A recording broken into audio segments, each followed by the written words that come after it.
¿Me permite hacer una breve introducción antes de comenzar la videoconferencia? Sí, claro.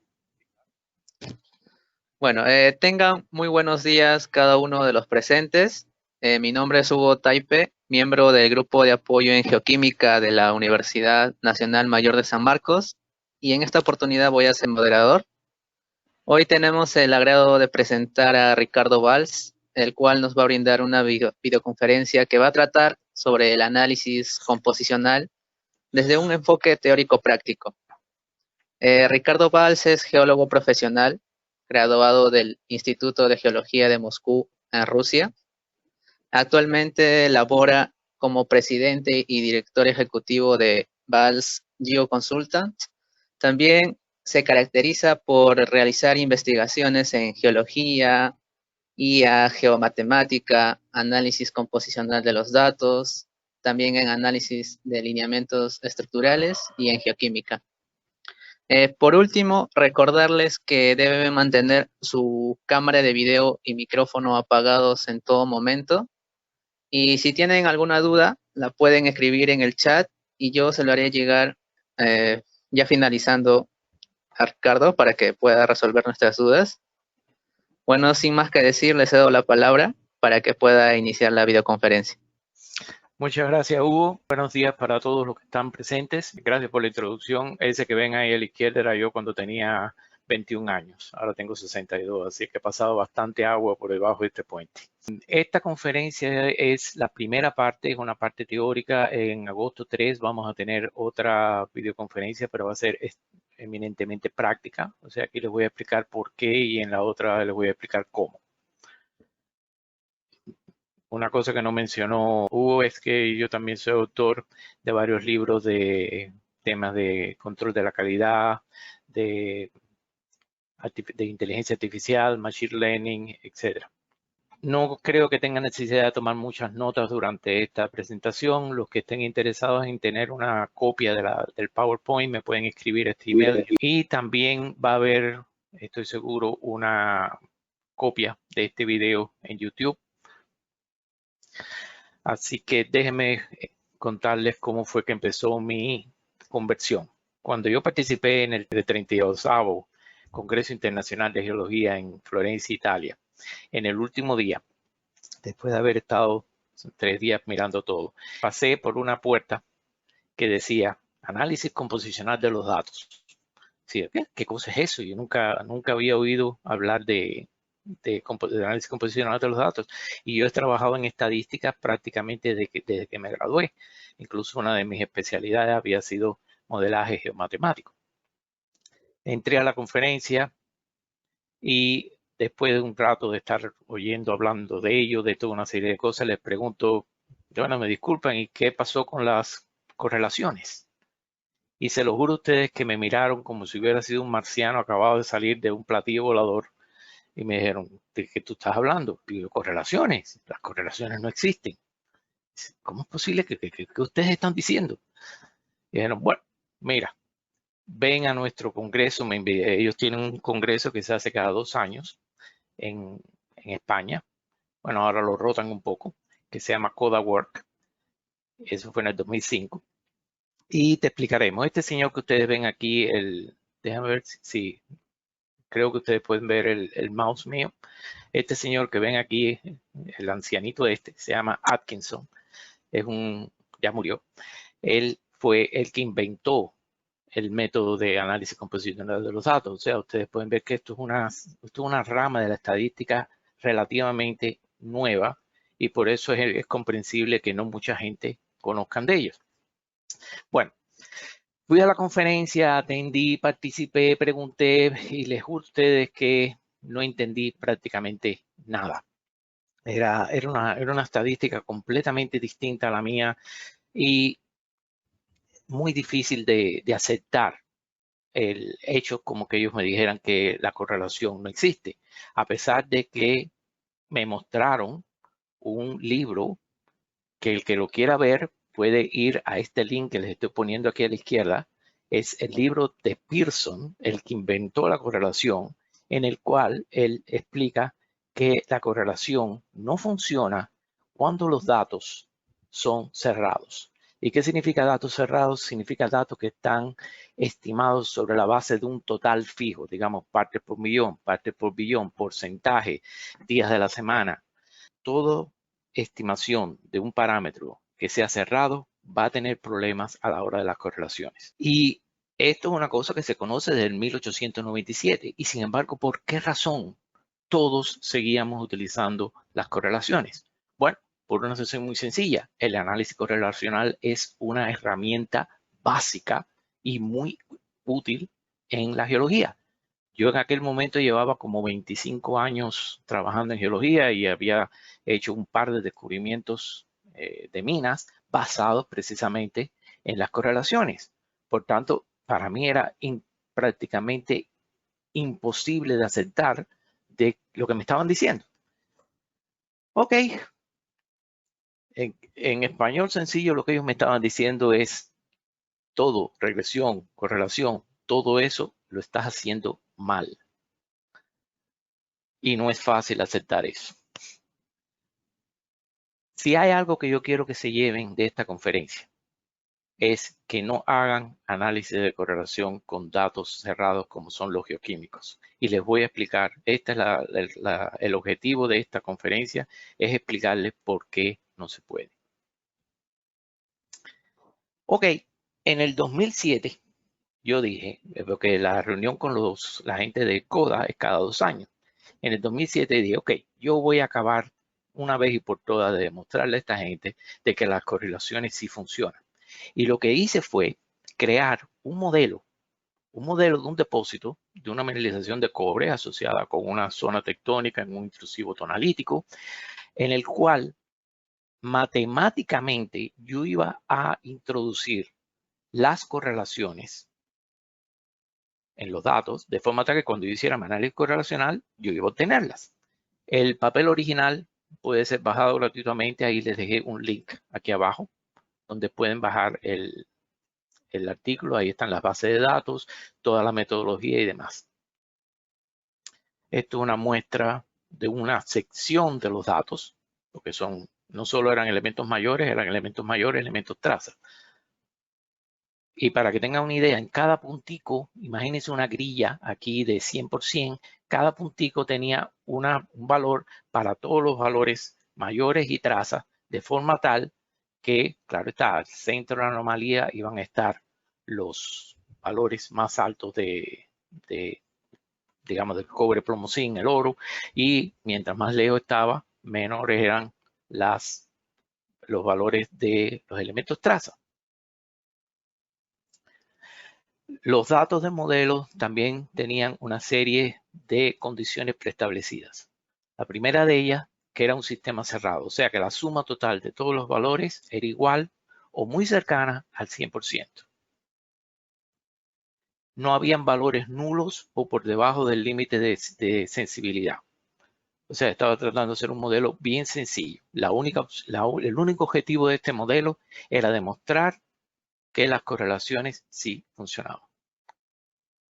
Y tampoco incluí valores huracanados, sencillamente para hacer el proceso lo más sencillo posible. Como les dije, yo introduje una serie de correlaciones en mi modelo. Y esto se hace de una forma muy fácil. Si alguno de ustedes quiere hacerlo, ustedes, por ejemplo, quieren tener una correlación positiva entre el cobre y el arsénico, ponen primero todos los valores de cobre y después ponen los valores de arsénico, digamos, con una adición o una multiplicación del valor inicial del cobre. De esa forma, automáticamente, matemáticamente, van a tener una correlación muy buena, positiva, o pueden también tener la negativa. ¿Ok?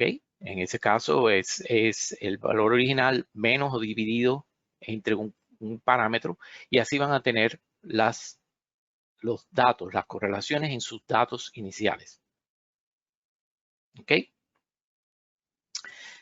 De acuerdo al modelo que yo había introducido, esos son datos que yo había hecho, yo tenía, si yo hacía mi análisis correlacional normal, yo tenía que obtener una correlación donde el silicio fuera inversamente proporcional al aluminio, y yo lo represento en forma de un coeficiente silicio sobre aluminio, Y también tenían que existir las siguientes correlaciones. El calcio tenía que estar directamente relacionado con el sodio, con el cobre, con el arsénico, al mismo tiempo inversamente relacionado con el magnesio, el potasio, el níquel, el cobalto. O sea, mientras más cobre, mientras más calcio, menos magnesio. Mientras más cobre, menos níquel.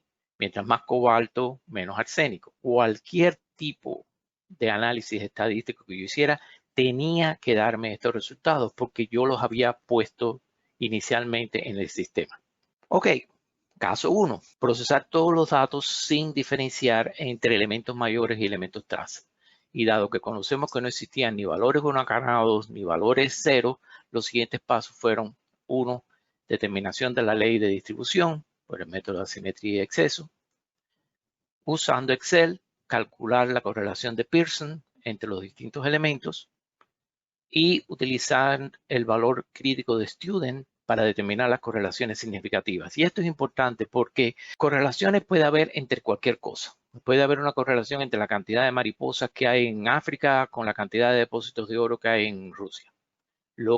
Las correlaciones pueden ser significativas, o sea, pueden tener validez, pueden tener fortaleza, pueden ser completamente débiles.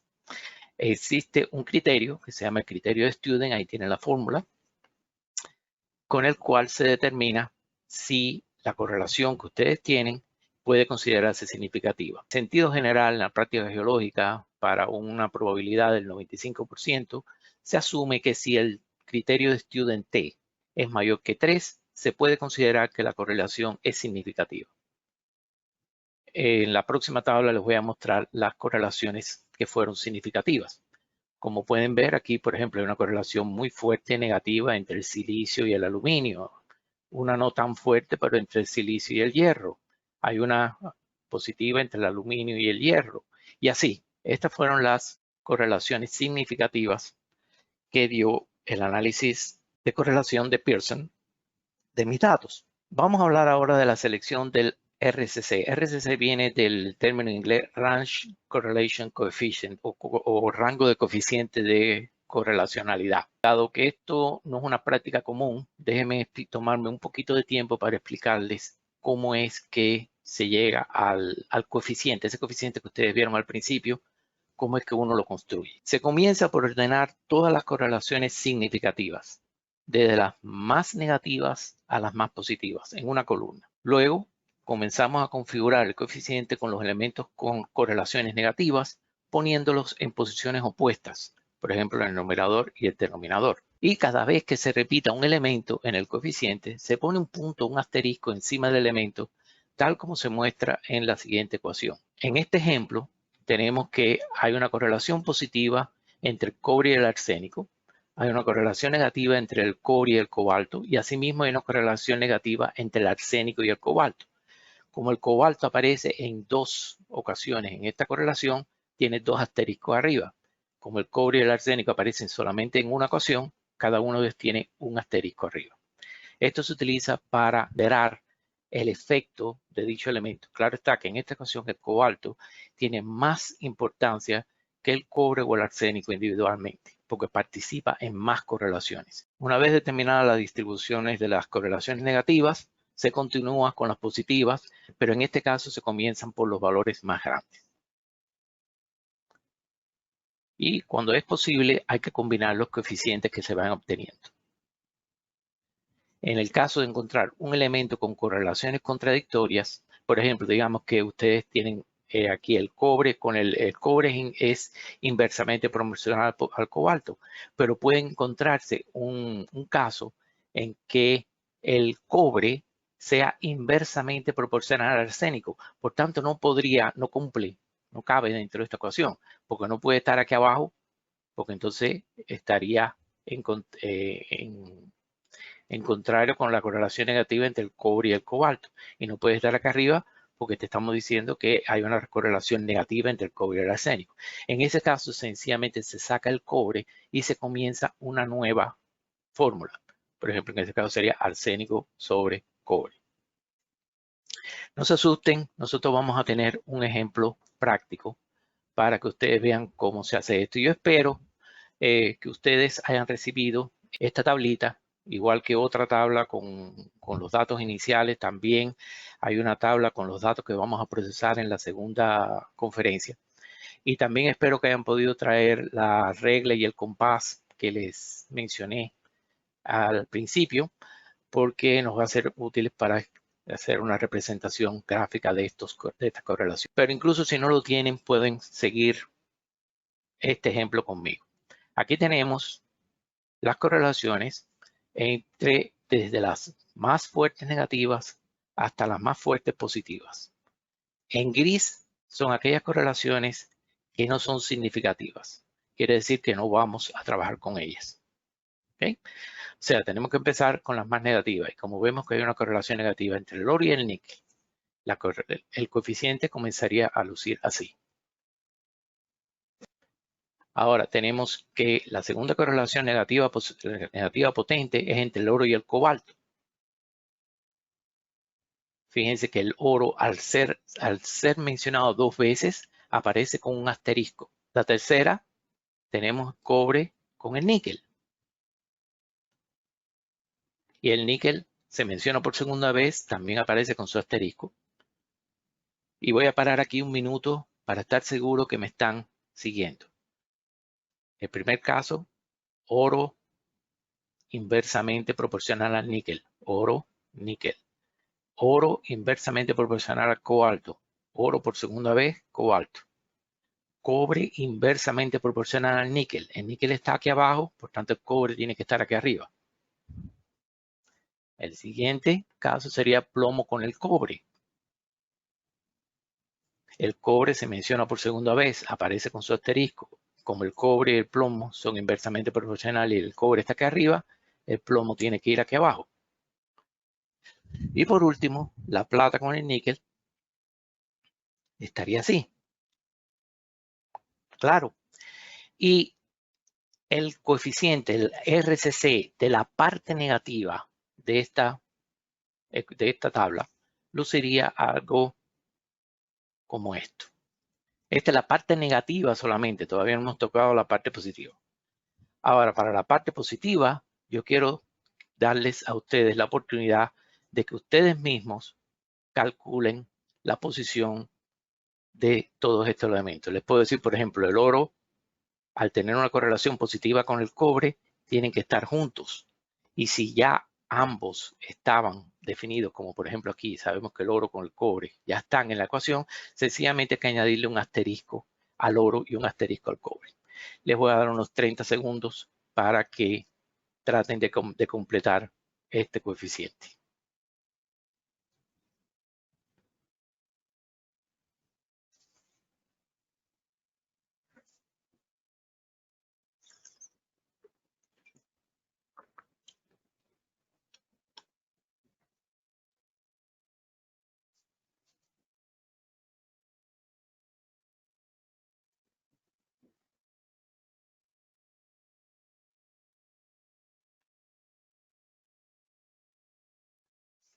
Y ahí lo tienen.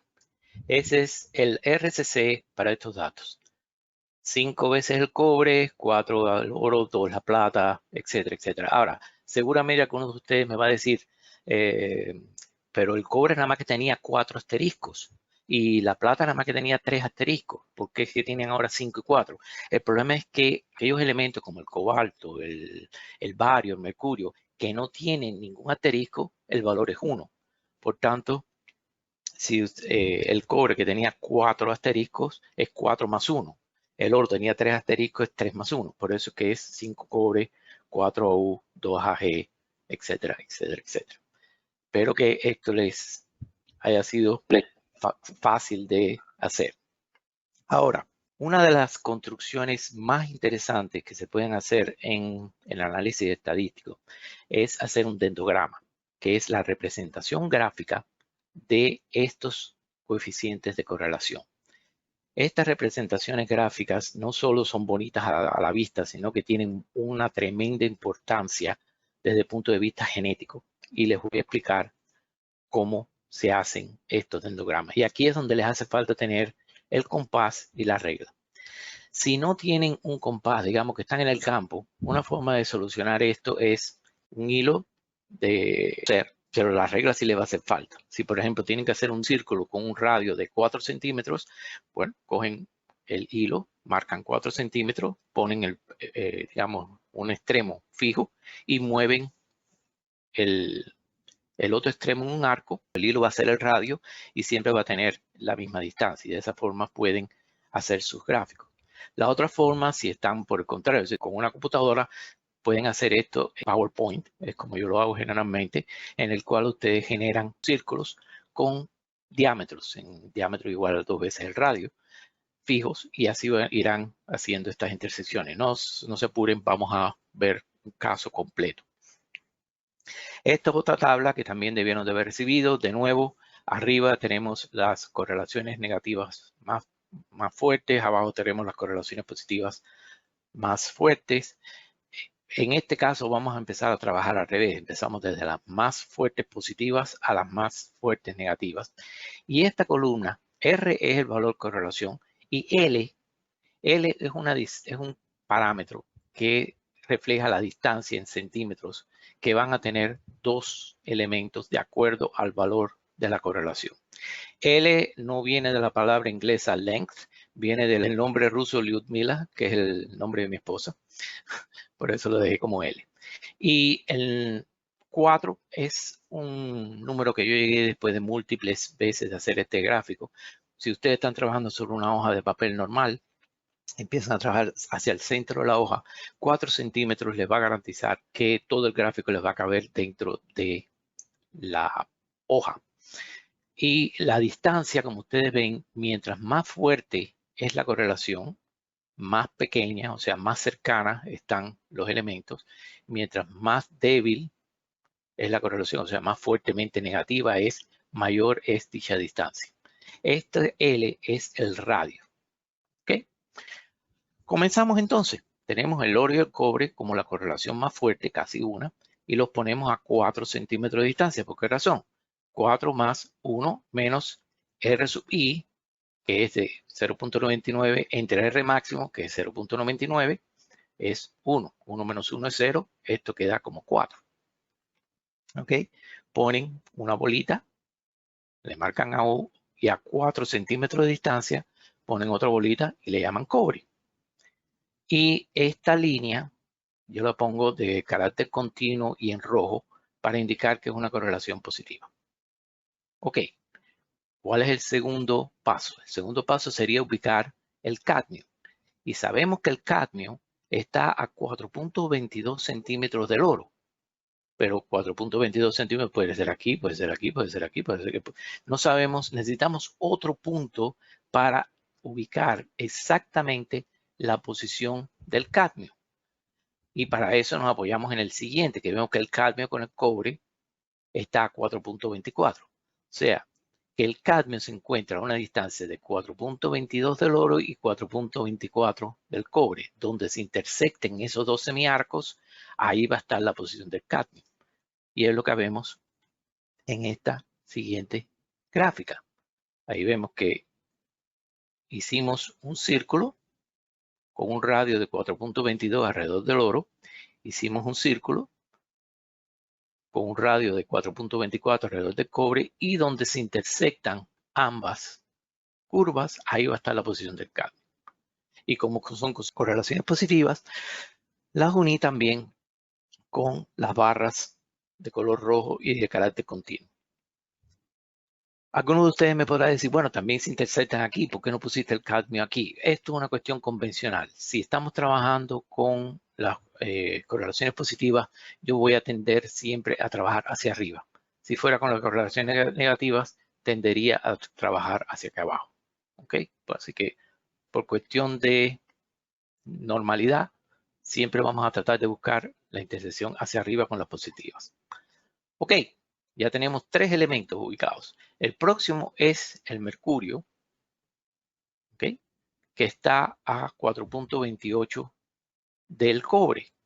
Pero después tenemos níquel y cobalto que no sabemos dónde está. Por lo tanto, tenemos que ir a buscar el mercurio, dónde está con respecto a otros elementos. Y aquí lo tenemos. Tenemos el oro, con un círculo, que no tienen por qué trazar el círculo completo. Pueden ser sencillamente un arco del círculo entre el oro y el cobre a 5.87 y eso nos da la posición del níquel. Como el níquel es negativo, las pongo en color azul y discontinuas. ¿Okay? Seguimos construyendo nuestro gráfico y en este caso vamos a ubicar el cobalto. ¿Okay? Y el cobalto vemos que tiene una correlación negativa con el oro de 5.80 y una correlación positiva con el níquel de 4.56. Este de aquí. Por tanto, al trazar los dos arcos, esta es la ubicación del cobalto y la línea entre el cobalto y el níquel es roja, pero entre el oro y el cobalto y el oro y el níquel es azul y discontinua porque son correlaciones negativas. Les voy a dar 30 segundos exactamente para que traten de terminar ustedes mismos este gráfico.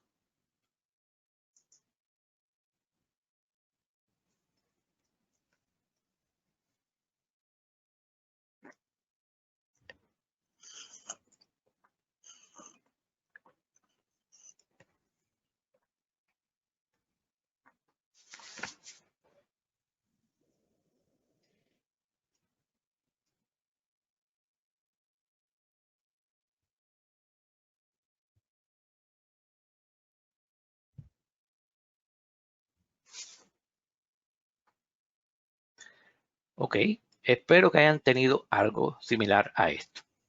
Este es el gráfico final de ustedes. El único truco o la única trampita que yo puse es con respecto a la plata. La plata, que tiene una correlación directa con el cobre, no tiene correlación alguna con ninguno de los otros elementos. Por tanto, su ubicación es completamente arbitraria.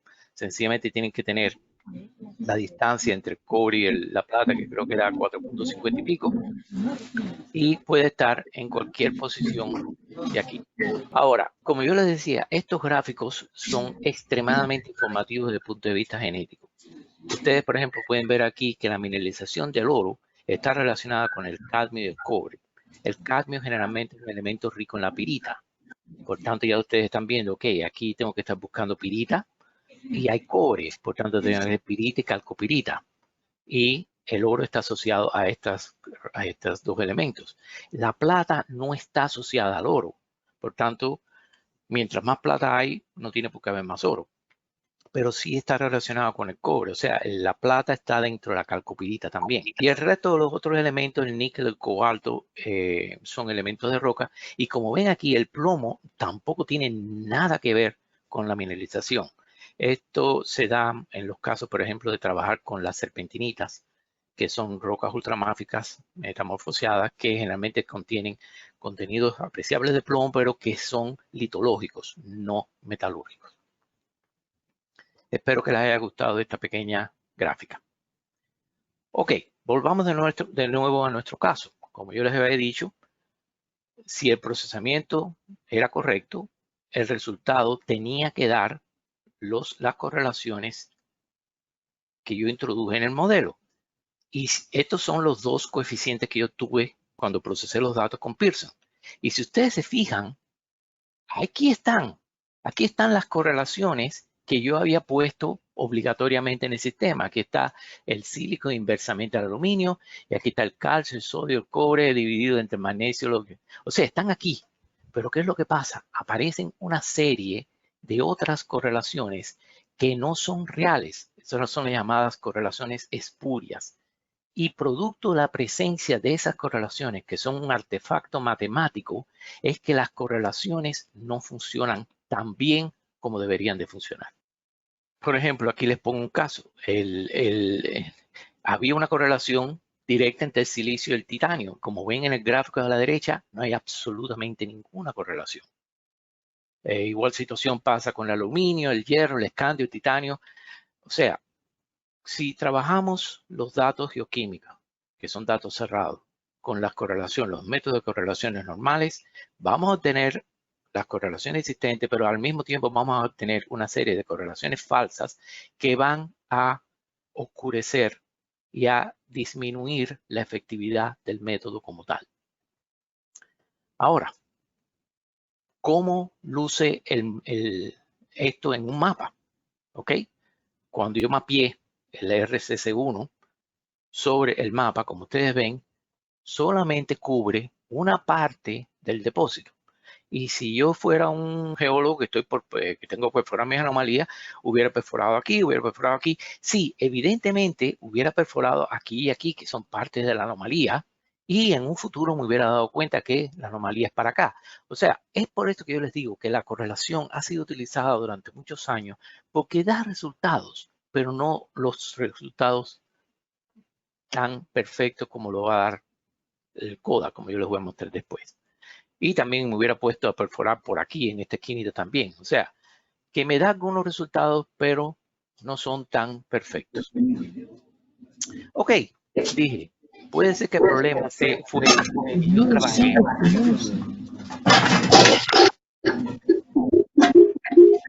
Disculpe, por favor, Sí, mantengan desactivado su micrófono. Gracias. gracias. Puede ser que el problema haya sido que yo trabajé conjuntamente los elementos traza con los óxidos mayores. Y hay ciertas ventajas en hacer eso porque tú puedes entonces ver cuál es la relación, por ejemplo, los procesos metasomáticos con la mineralización. Pero dije, no, yo tengo que probar que yo tengo razón. Así que déjame separar los elementos traza de los óxidos mayores y repetir el proceso. Y cuando fui a repetir el proceso, hice el análisis correlacional, los dendrogramas, los correlamas, y cuando fui a representar los mapas, esto fue lo que obtuve. Fueron otros coeficientes, de nuevo, parcialmente, por ejemplo, ahí tienen el sílica con el aluminio, están aquí, parte del calcio y el sodio con el potasio y el magnesio están aquí, pero existen otras correlaciones y asociaciones, sobre todo en el caso del RCC4, que no tienen nada que ver con la mineralización. Y de nuevo, si hubiéramos estado perforando, y hubiera perforado aquí, me hubiera ido en blanco por completo. Si hubiera perforado por aquí, hubiera empezado a caer dentro de la zona anómala. ¿Ok?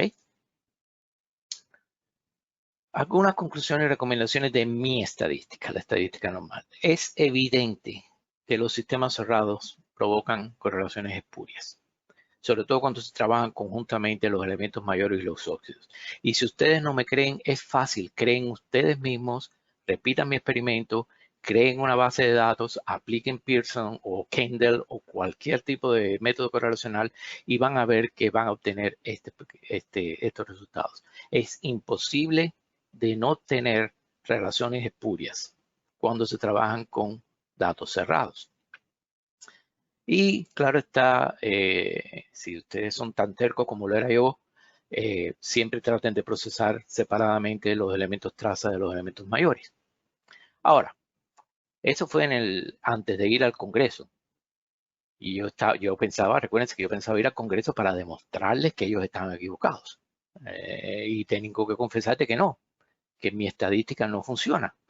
Pero eso no significa que la de ellos funcione, ¿no? Eso es lo que quería demostrar. Entonces voy a procesar los mismos datos utilizando CODA, Compositional Data Analysis, análisis composicional de los datos.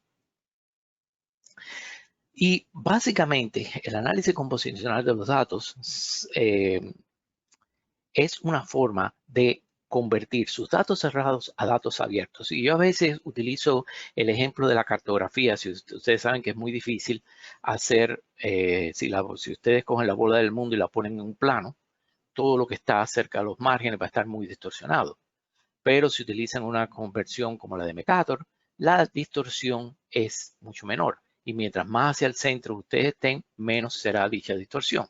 Bueno, el análisis composicional de los datos es algo por el estilo. Ellos permiten coger sus datos normales y convertirlos de cerrados a abiertos. Y este fue el gran invento que ese señor de edad que yo les mostré al principio, Dr. Atkins, inventó. Él inventó el primer método para convertir los datos de cerrados a abiertos.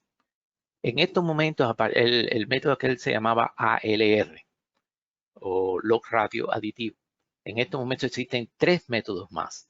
El log ratio centrado, de mucho uso en la geología, y el log ratio isométrico, que desde mi punto de vista es la llave para interpretar resultados geoquímicos, porque es el único método que yo conozco en el cual ustedes pueden introducir la información geológica en los datos antes de comenzar el procesamiento estadístico de los mismos.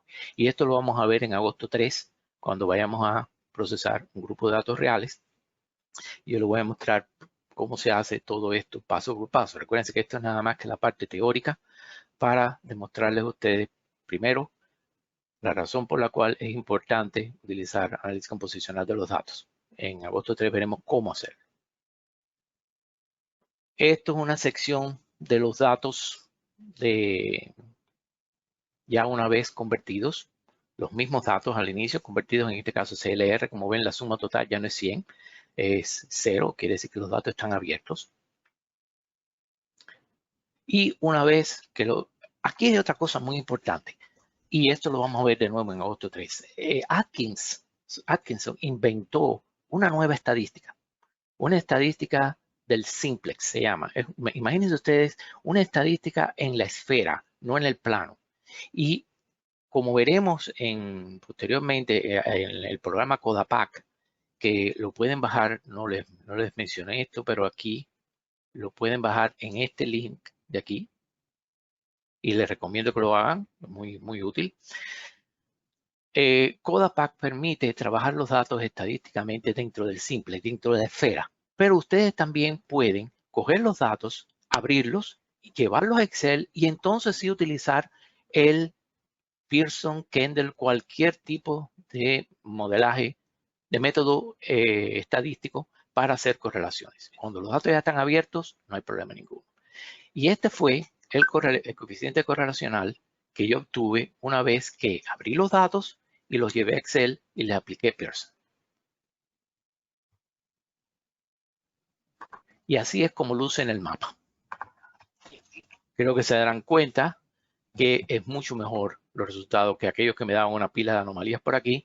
Están casi todas hacia el centro de la mineralización. Y de nuevo tengo este puntico acá arriba, pero yo nunca me iría allá cuando tengo estas anomalías aquí tan grandes. ¿Ok? Ese es el CLR normal. Ahora, si nada más que utilizara las correlaciones realmente fuertes por encima del 0.95, entonces este es el mapa que obtendría. Como ven, es casi perfecta, incluso hasta con las dos concentraciones mayores aquí en las puntas y la anomalía cubriendo casi la totalidad del depósito.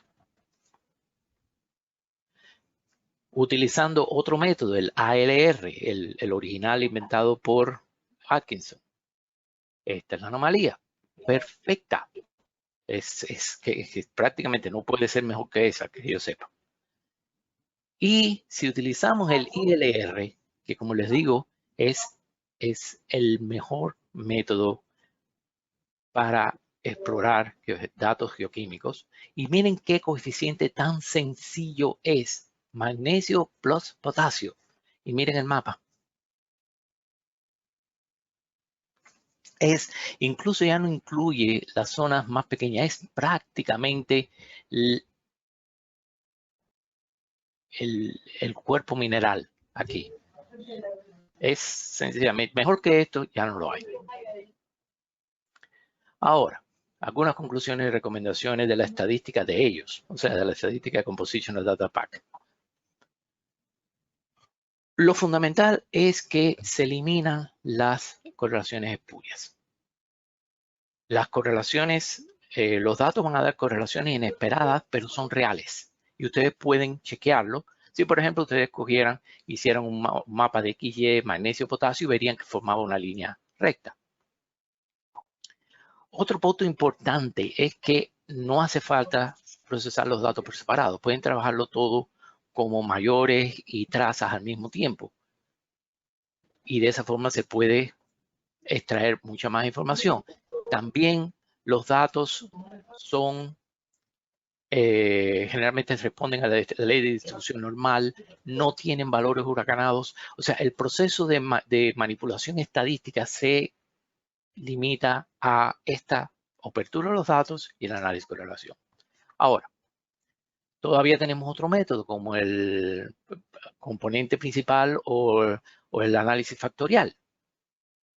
Si nosotros cogemos, yo apliqué aquí el factor análisis, el análisis factorial con los datos originales y los datos de la transformación con ILR.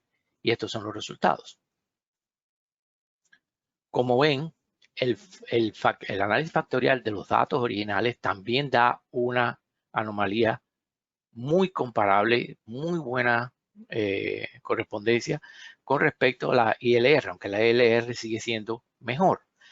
¿Cuál es el problema con el análisis factorial? El análisis factorial es que tenemos que utilizar el análisis factorial con el cerebro, porque cuando nosotros hacemos análisis factorial vamos a tener, digamos, 5 o 6 factores distintos, pero nosotros no sabemos cuál es el factor de la mineralización. Y nunca nosotros tenemos el caso que podemos comparar los factores con el mapa. Ese no es el objetivo. El objetivo es encontrar un factor que nos dé el mapa. Por tanto, ahí sí es verdad, hay veces que ustedes podrían analizar la composición del análisis factorial y decir, bueno, este tiene el oro, este tiene el cobre, este debe ser el de la mineralización. Pero como quiera que sea, es una adivinanza. Mientras que con la transformación de ILR, el análisis factorial es sencillamente un mapa donde está la cruz y dice perfora aquí. Ok, después de haber visto todo esto, ¿quién es el ganador?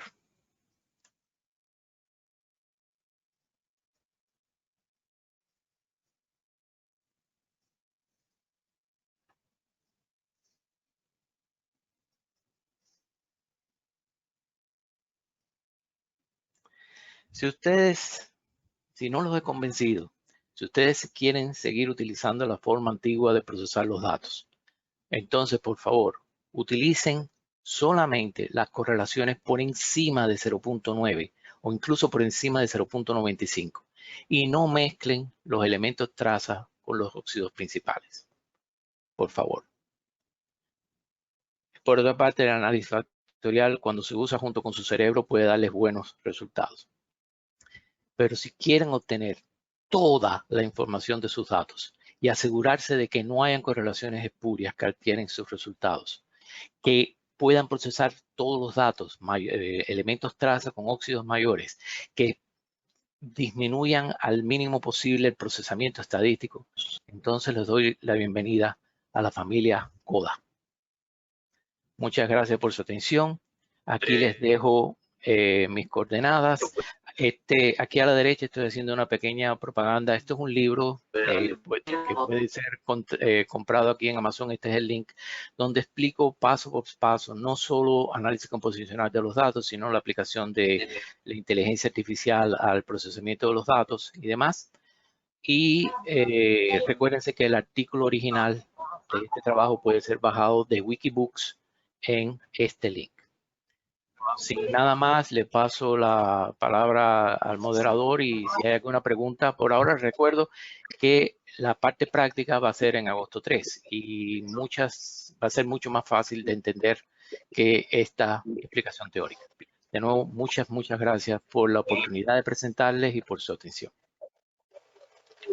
Muchas gracias. ¿Les parece si esperamos unos 2 minutos a ver si alguien tiene alguna duda, alguna pregunta? Lo puede escribir en el chat para que Ricardo pueda resolver la duda. A ver, unos 2 minutos para que puedan escribir en el chat, por favor, y silencien su micrófono.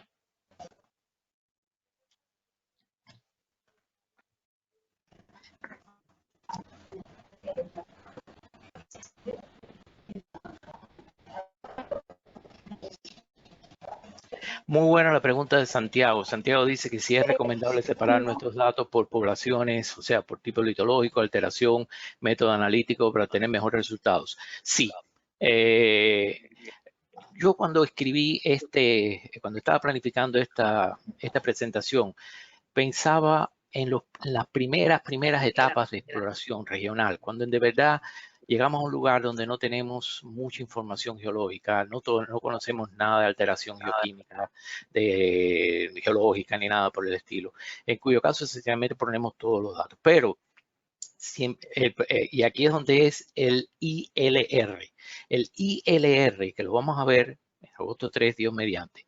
Ustedes pueden poner toda esa información, la geología, la alteración, todo eso dentro del proceso que está manipulando sus datos. O sea, no tienen que hacerlo separadamente, no tienen que tener una tabla para los granitoides, una tabla para las calizas, no. Ponen todo junto, pero le informan al método de ILR cuáles son sus asociaciones, sus agrupaciones, y de esa forma ganan muchísimo tiempo y obtienen mejores resultados.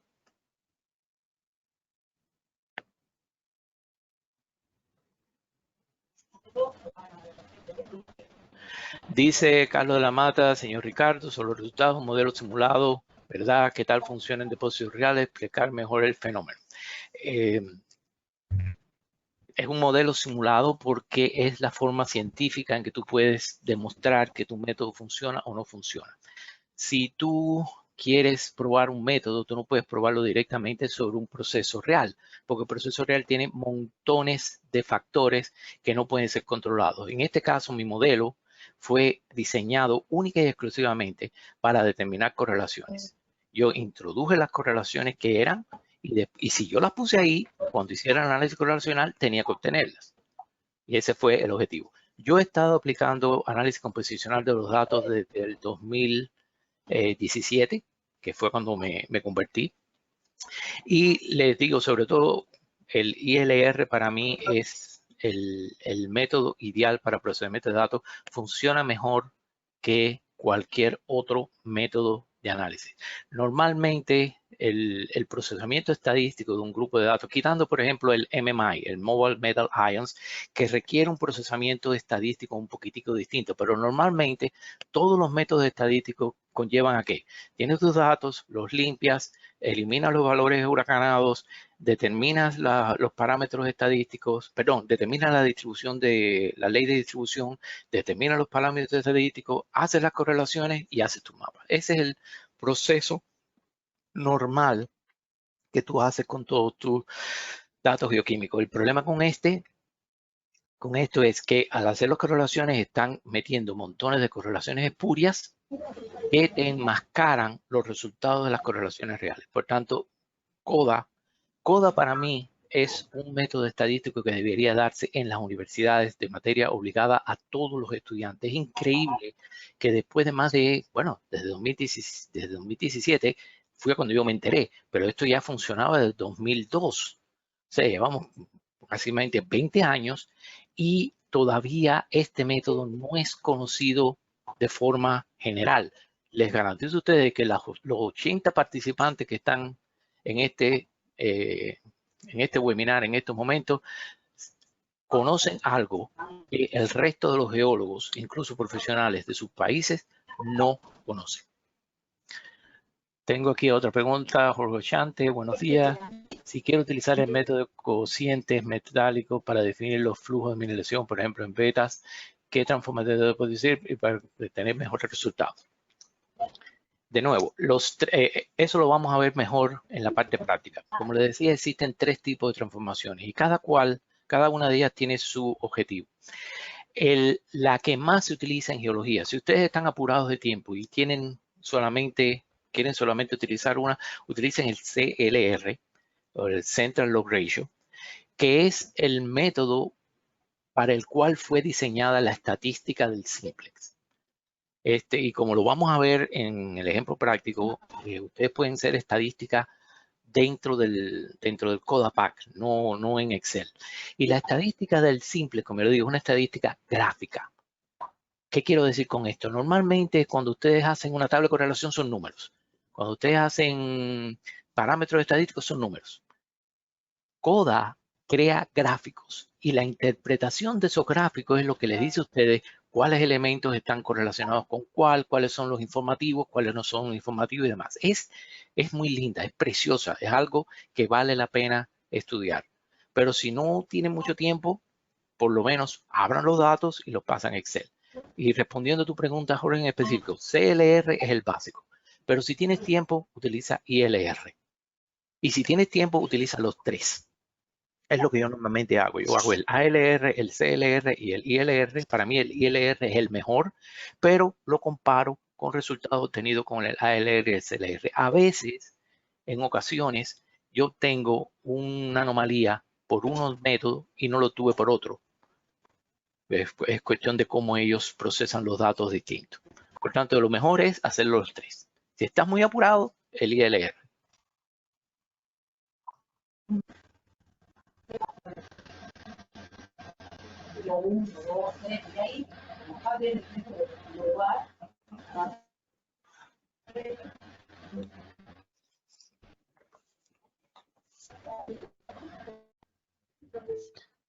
Creo que no hay más preguntas, Hugo.